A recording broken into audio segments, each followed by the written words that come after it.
Bonjour à tous. Le monde du vélo endeuillé après la mort d'un cycliste après une chute sur le Tour du Jura. Cristian Camilo Muñoz, cycliste colombien de l'équipe Nu Colombia, est décédé en Espagne hier. Le coureur avait chuté sur le Tour du Jura le 18 avril dernier.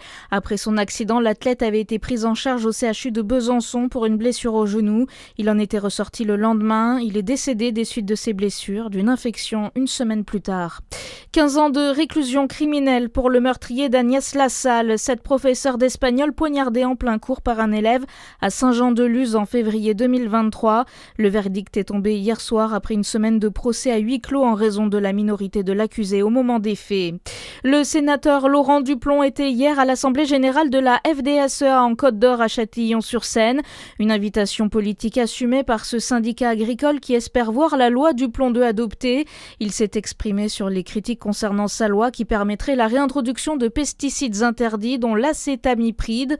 En réaction à sa venue, les opposants au texte se sont aussi réunis à quelques kilomètres à l'appel de la Confédération paysanne.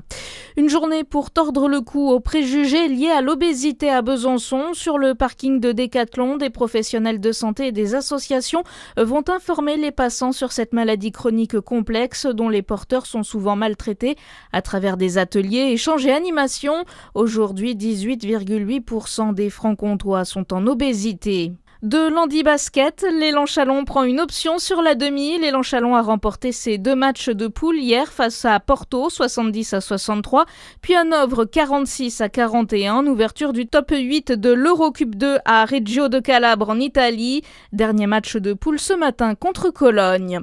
Et puis en foot, encore une folle remontée au score pour Lens. Mené 3-0 à la mi-temps, les 100 et or ont arraché le nul 3-3 hier soir sur la pelouse de Brest. Bonne journée sur Fréquence Plus.